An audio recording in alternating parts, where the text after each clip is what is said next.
Why did you go to the Canton Police Department that morning? The morning when I left 34 Fairview, the Friday into Saturday? Correct. To move 2 vehicles. There's been quite an evolution of that story over the years, has there not? I don't understand the question. All right, let's talk about that for a second. You had an initial interview with Massachusetts State Police on February 3rd, 2022. Yes. Correct? And you indicated during the course of that interview, which was just a couple of days, 5 days, after the events in question, that you left Brian Albert's house, went to Canton PD to, quote, fulfill some administrative obligations, end quote, correct? Mr. Higgins, you weren't actually at Canton PD to do administrative work at 1:30 in the morning, were you? I was moving the vehicles. I'm sure it's on video. Oh, it's on video, folks. It's absolutely on video. That was Brian Higgins in 2024, last year, testifying in the trial against Karen Reed, talking about what he was doing after he left 34 Fairview, where the after party was. He talked about going there and moving some cars. Now, Brian Higgins has not testified in this case. However, Trooper Buchanan is on the stand being cross-examined today about the videos that Brian Higgins referenced last year that are now a part of the trial this year. Talking about him being there. What exactly was he doing? Let's take a listen. Do you recognize the person in this video? It appears to be Mr. Brian Higgins. Okay, and what is he wearing? Describe it for the jurors. Black sweatshirt with some sort of logo on the front. It appears to be blue jeans and shoes with a white trim. What do you see in that video? It appears to be an individual wearing a black beanie hat, black dark colored sweatshirt with some design on it, and something illuminating by his face. Can we enhance the time, please? What time is that? It says 1:34 and 53 seconds in the morning, a.m. And if you could move the screen over to the individual, Mr. Wolt. Does that appear to be the same person? It could possibly be, yeah. And does it appear as something in his hands up to his face, the right side of his face or ear? Yes. What do you think that is? It's consistent with a cellular device, possibly a phone or a tablet. Okay. If we could move on, please. Play that through.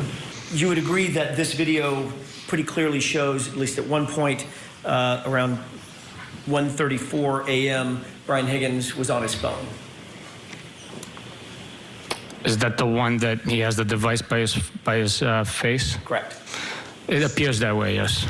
And just to be clear, when you interviewed Mr. Higgins, he did not volunteer to give you his phone, correct? He did not volunteer it, no. And you didn't seek his phone through a warrant or any other mechanism? I did not, no. All right, let's bring back in our trial insiders. With me in studio, Joseph Krowski Jr., John DePietro, Peter Ellikin, and Nick Rocco. Who's he talking to? Who's he talking to on the phone? We don't know. We don't even know if he's actually talking. But to put it in context, Brian Higgins was under contract, did have an obligation to go back to the Canton Police Department whenever it snowed to make sure his vehicles were taken care of.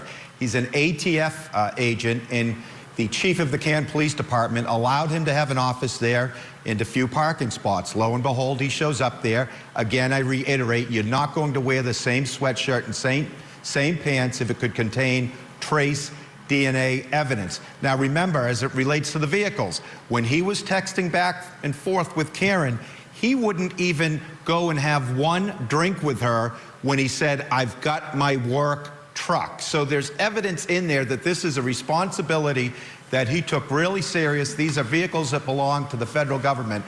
But again, that is not evidence of third-party culprit. That was his story, that he went there solely to move a car. Why do we see him going inside the building, going up and down the hallways into an office, and then when he comes out, we never see him move a car?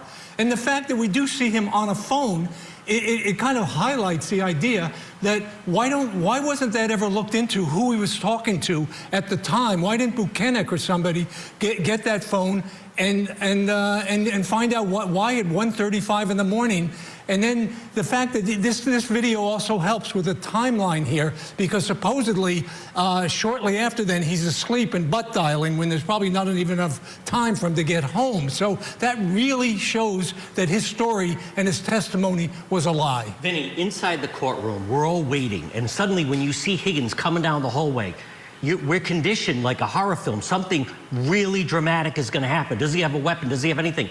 And nothing. It's just a guy walking down the hallway of the police station. I think it was a big buildup, but then when we saw the video, it just didn't pan out. No, because everybody has been following this trial like day in and day out, and everybody knows how Brian Higgins testified the first time. He went there to move vehicles. He said he left 34 Fairview shortly after everybody arrived. That means he would have been at the Canton Police Department around 12:50 or even, let's say, 1 in the morning. He didn't get there till 1:27 in the morning. So where was he? Again, I said it before. The only place he was still at 34 Fairview Road. And Joe, to your point, he went to go move federal government vehicles after 8 Jamesons? He should be fired. Fired. He went to make sure that they were all set if that lot was going to be plowed, because that is property of the Canton Police Department. You have to make sure that there's no issue if they're going to plow. When he got there, let me finish, they were not plowing yet. He testified that he had been at 34 Fairview for approximately 1 hour. So the timeline does line up when he left the waterfall, got to 34 Fairview, and then went into the Canton Police Department. And you know, as a lawyer, if you had motioned to get his phone pursuant to Rule 17, there's not a judge based on that would have authorized an extraction of his cell phone. Not based off that, because the Commonwealth didn't turn that over until the first trial was over. So they didn't even know about this until October when they got handed over. That would have never warranted. There's not a judge in this Why is there new Commonwealth evidence? So why are we having new evidence in a second trial? Well, he kept it from them. It's that simple. No, go ahead. Well, I was just going to say, but he didn't, Nick, he didn't testify in this trial. And all the jurors know is this is the guy that Karen was texting with and reading it back and forth. We don't have him on the stand. So as much as they're trying to make him out to be like the boogeyman, I don't think it's impacting with the jury, because Higgins is not inside that courtroom.